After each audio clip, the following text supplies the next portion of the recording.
Magandang umaga! Oh, magandang umaga rin. Ayos na! Bakit, Ikari? Anong gagawin mo? Sa tingin ko, yung nakita ko mukhang shortcut yung papunta sa eskwelahan namin. Kapag doon ako dumaan ngayon, siguradong makakarating ako agad sa loob lang ng maiksing oras. Naku, gustong mo talagang gawin ng mga ganyang bagay. Aalis na po ako na! Okay! Shortcut yun?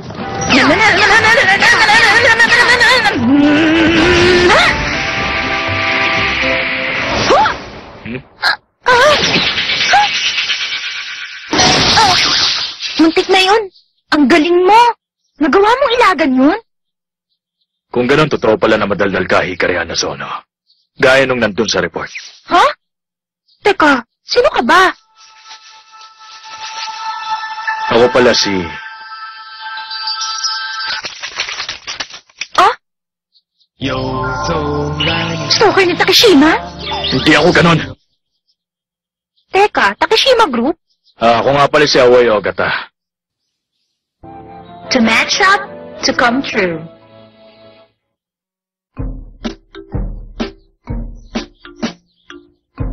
Si Takeshima, maya-maya lang darating na siya. Ganun ba?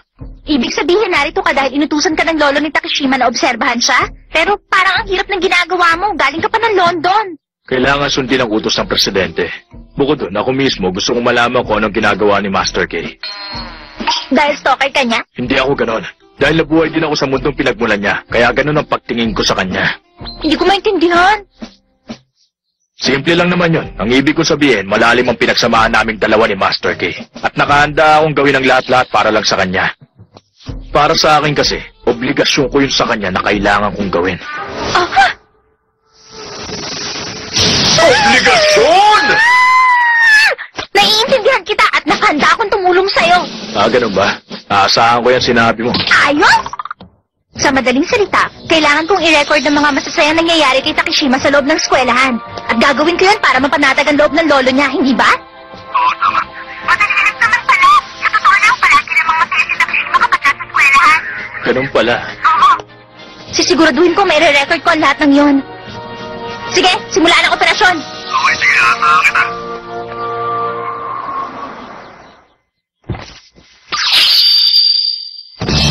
Takeshima! Magandang umaga sa isang araw sa'yo, Takeshima!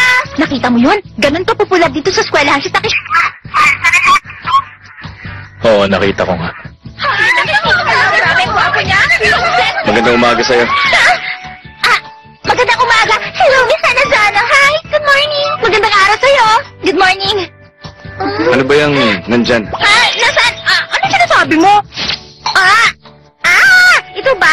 Huwag mo nang intindihin, pati ito napansin mo pa? Hindi lang sa madali mapansin yan. Hindi rin maganda ang pakiramdam ko dyan. Ano ka ba? Sikat na sikat nga ito ngayon. Hindi ka pa nakakakita ng ganito? Alam niyo ba yon? Hindi ko alam. Hindi ko rin alam. Kaya lang ako nakakita ng ganyan. Kasi ang totoo niya, naisip ko lang naman na baka uso ang mga ganito ngayon. Sinabi ko na nga ba, hindi sikat yan. Ano sinabi mo? Hoy, Takeshima, pinagtatawanan mo ba ako? Hindi, ngayon pala ako tatawa. Ano? Gaya ng sinabi ko, napakalaki ng mundong ito at walang sino man ang makakapagsabi kung saan at kailan to sisikat. Kung sa bagay, kakaiba naman talaga ang mga nagugustuhan mo. Hindi tayo matatapos kung pagtatalunan natin yon. Oo nga, sa tingin ko tama ka. Buti na lang naisahan ko siya. Para sa akin, at tingin ko, hindi mo naman talaga siya naisa. Di bale, maliit na bagay lang naman yun. Siya nga pala, dito sa lugar na to nagpapalipas ng oras sa mga SA. Ganun pala. Maganda nga ang greenhouse na yan. Tama ka, maganda nga. Good morning, Hikari! Akira! Kakatapos ko pala maganda ng tea. Sinubukan kong gumawa ng bagong pastries. Ito yung nagawa ko, donut. Wow! Parang ang sarap niyan, syempre. Hikari, ano ba yan? Bakit parang kakaiba yata ang itsura niyan? Talaga? Para bang kakaiba? Pero para sa akin kasi ang tingin ko, ang cute nito. Huwag ka tumawa dyan!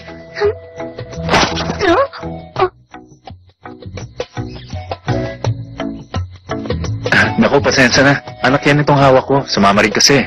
Dito rin sa akin. Meron pang isa. Aba, mukhang gusto niya sa'yo, Takeshima. Ryo, gawan mo na to ng paraan. Alisin mo na to. Nandiyan pala kayo! Good morning sa inyo! Welcome sa recital ni Megumi Yamamoto! Huh? Teka, sandali lang, huwag kayong matakot. Hindi ganun kasama ang pagkanta ni Megumi pag nasa malayo kayo. Kaya dahil doon, naisip namin dalawa ni Jun na magtulong para makabuo kami ng isang volume control machine! Teka, sa palagay niyo ba makakatulong talaga ang machine na yan? Walang problema kay Jun, pero ikaw, Tadashi, hindi ko alam kung magaling ka sa science. Hindi nga. Pero pang-5 ako sa klase namin noon. At si Jun naman ang pangatlo. Naisip ko, mukhang magagawa naman namin yun. Aba, galing mo, Tadashi! Tumigil ka, nahihiya tuloy ako eh. Sige na, Megumi! Be my guest!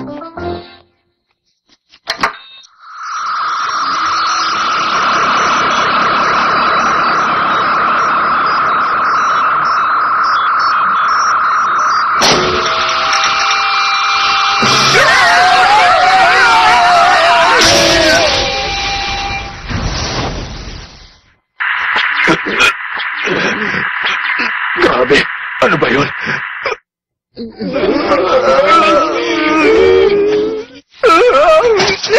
mo lang kaya ginawa mo! Ayun na, ha? Walang tagumpay kung walang kabiguan. Isa pa napansin kong mas mukhang maayos na ang boses mo ngayon kaysa dati. Di ba, Takashima? Oo nga, tama yan. Eh? O, ha?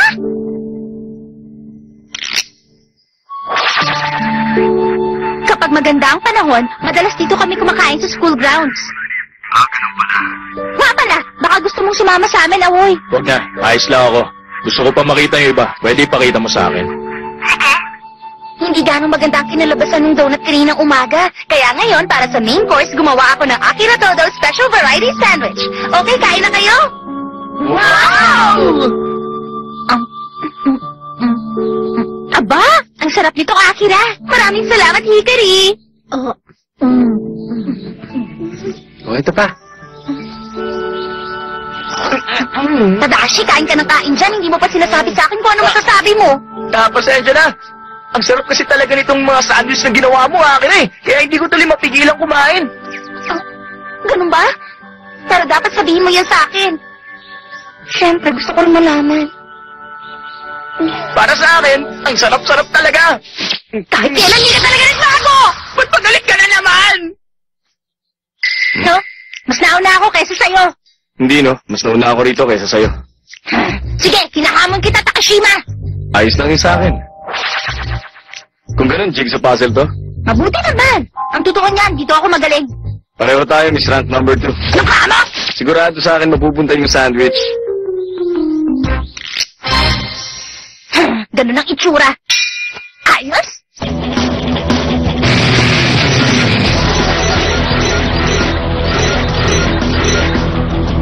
Okay, ito. Ito muna. Pakumpleto na lahat ng gilid. Madali na buuin ang puzzle. Ang galing mo, Hikari.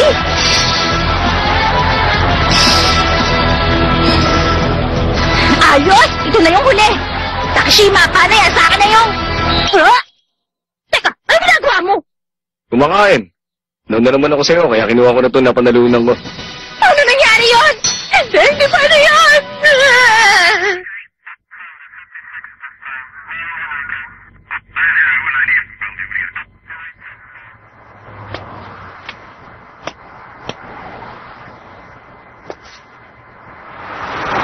Oh, Aoy! Nakita mo? Ngayon napapanatag na ang loob ng lolo ni Takashima. Tama ka, ang dami ko nakita. Talaga? Mabuti naman. Alam ko na ngayon, maliwanag na sa akin kung anong klaseng buhay meron si Master K sa eskwelahan na yun. Talaga? Kaya naisip ko i-transfer sa isang eskwelahan sa London si Master K. Huh?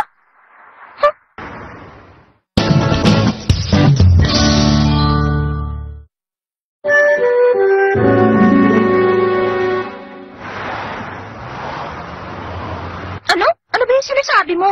Dapat si Takashima magpapasya tungkol sa bagay na yan. Hindi ka naman pwedeng magdesisyon na wala siya rito. Pwede kong gawin yon. Ang utos ng presidente sinusunod ko. Inutusan niya ako na ilipat ko si Master K na eskwelahan sa London. Kapag nalaman ko na hindi nababagi si Master sa Hakusen Academy. Paano kung hindi pumayag si Takashima? Walang kinalaman dito yung gusto niya. Hindi siya pwedeng tumanggi at wala siyang ibang pwedeng isagot sa presidente, kundi oo lang. Ano ba pinagsasabi mo? Nagbibiro ka ba? Basta hindi lilipat sa eskwelahan si Takashima! Bakit hindi? Kasi dahil sa magkakompetensya kami ni Takashima. Malaki ang pagkakaiba ng estado ng buhay niyong dalawa. Estado? Ano ibig mong sabihin? Wala namang kinalaman yun sa kompetensya namin. Fighting spirit at pagsisikap lang ang kailangan. Okay, sige na nga. Pero pwede bang samahan mo muna ako sandali? Oh? Teka, bakit? Huwag mong sabihin, natatakot ka na sa akin ngayon, Hikari. Hindi ako natatakot sa'yo.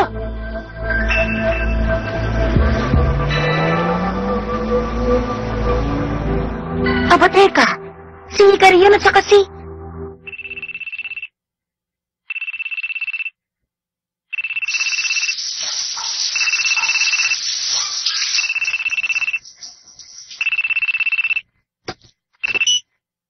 Hello? Teka, Akira, ikaw ba yan? Ibababa ko to. Ano ba talagang kailangan mo? Ano? Hindi kita maintindihan. Hindi ako, wala akong pinagawang ganun. Narito sa Japan si Aoy. Sige na, Akira.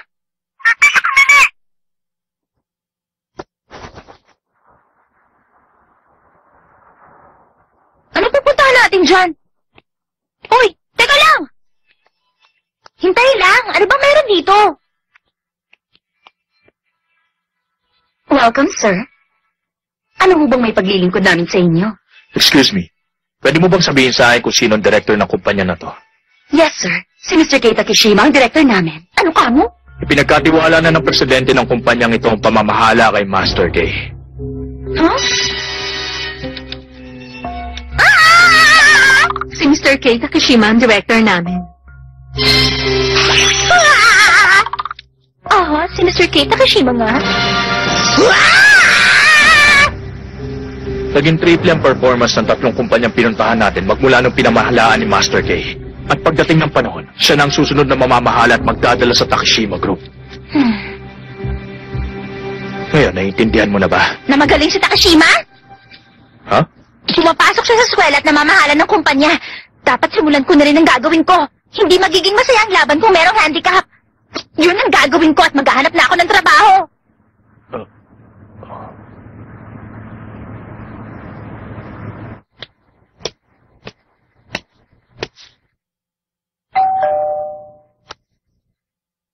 Huh? Kung wala rito si Aoy, malamang na nandun siya sa villa.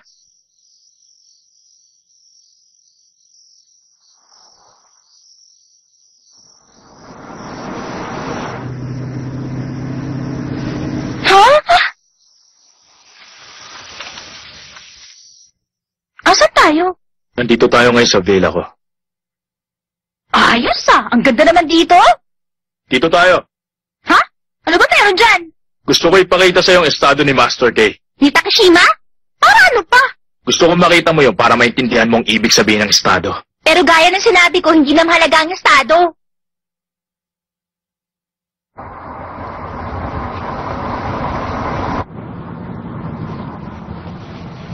Ano ba yan? Meron yatang aksidente ron sa bandang unahan. Sa tingin ko, medyo matatagalan tayo rito. Ngayon lang to. Karaniwan kasi walang dumaraan dito.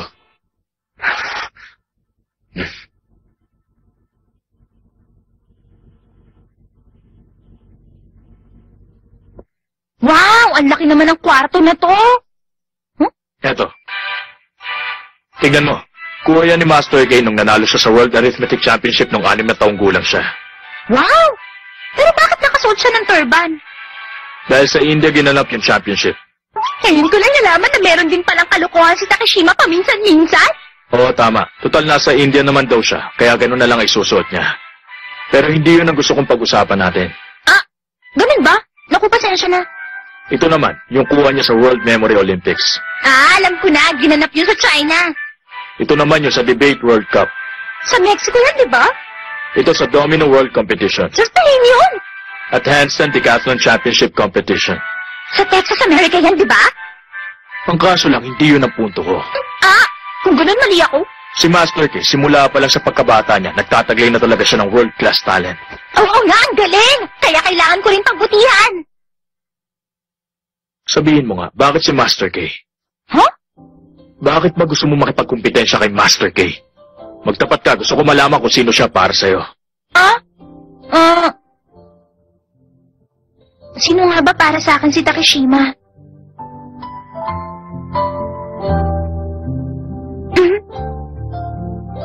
Oo nga, isa siyang importanteng kaibigan sa SA.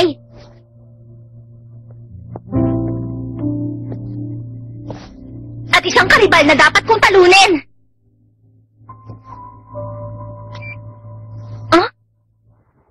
Kung ganun, pupunta ako sa lugar na to, tama ba? Pero ikaw, sir, paano ka? Saan kita ron? Nakita mo ba yun?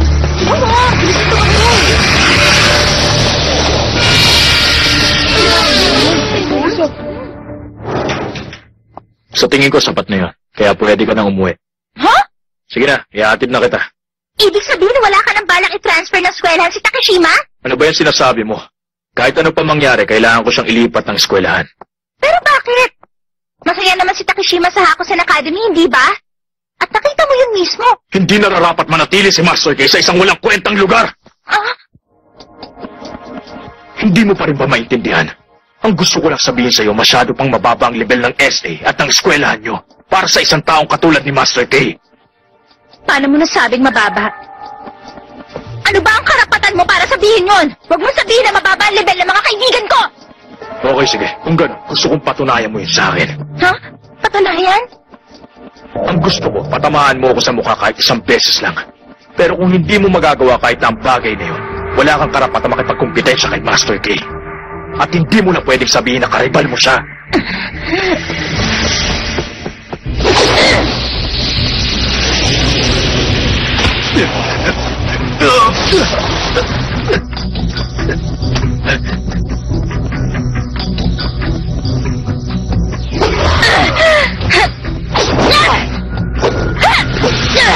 Yan lang ba ang kaya mong gawin?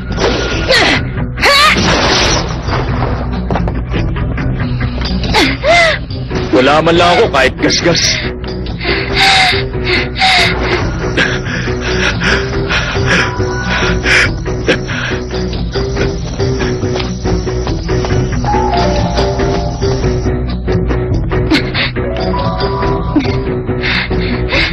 Wala nang dahilan para ipagpatuloy pa to. Tumigil ka! Nabubuhay ka sa ibang mundo, iba sa mundong ginagalawa ni Master K. Sa estado, kakayahan at pati na rin sa lakas, wala kang kalaban-laban sa kanya. Para na rin sa ikabubuti mo. Pakiusap, layuan mo na si Master K. Ano to? Bakit ganun? Bakit wala akong magawa? Hindi man lang ako makawala sa kanya. Bakit ganito? Hindi. Sa oras na to, ayoko matalo ako ng iba, maliban kay Takeshima! Takeshima! Takeshima! Takeshima! Sakit lang ng kalooban ng kahahantungan ng pag-ahabol sa isang taong hindi mo naman kayang pantayan. Sino? Huh? Sino? Sabihin mo, sino? Sino ba mananakit kay Hikari?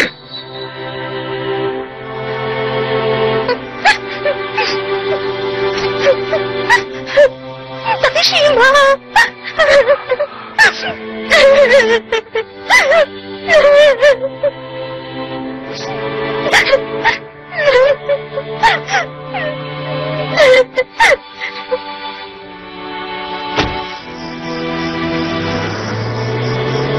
Sige na. Oo. Takeshima, Ano yun? sabihin mo, hindi ka naman lilipat ng school, di ba? Ha? Hindi ko alam kung ano yung mga sinabi sa'yo ni Aoy. Pero mananatili ako sa Hakusen hanggang graduation. Mabuti naman. Ang weird kasi, kapag naiisip kong baka lumipat ka sa ibang eskwelahan, parang sumisikip ang dibdib ko at parang wala akong magawa. Ganun pala. Parang isa lang ang ibig sabihin kaya nagkakaganon ka. Gusto mo ako, Hikari. Kung ganun, may gusto ka pala sa akin. Bakit ganyan ang itsura mo? Ano? Alam mo, imposible mangyari ang sinasabi mo! Nakashima, huwag mong malitin ang kaliban mo! Sino ba gusto sa'yo? Ito lang ang masasabi ko, wala akong gusto sa'yo! Baliw ka! Sisilaan ka na talaga! Bakit ganito? Kakaiba ang nararamdaman ko.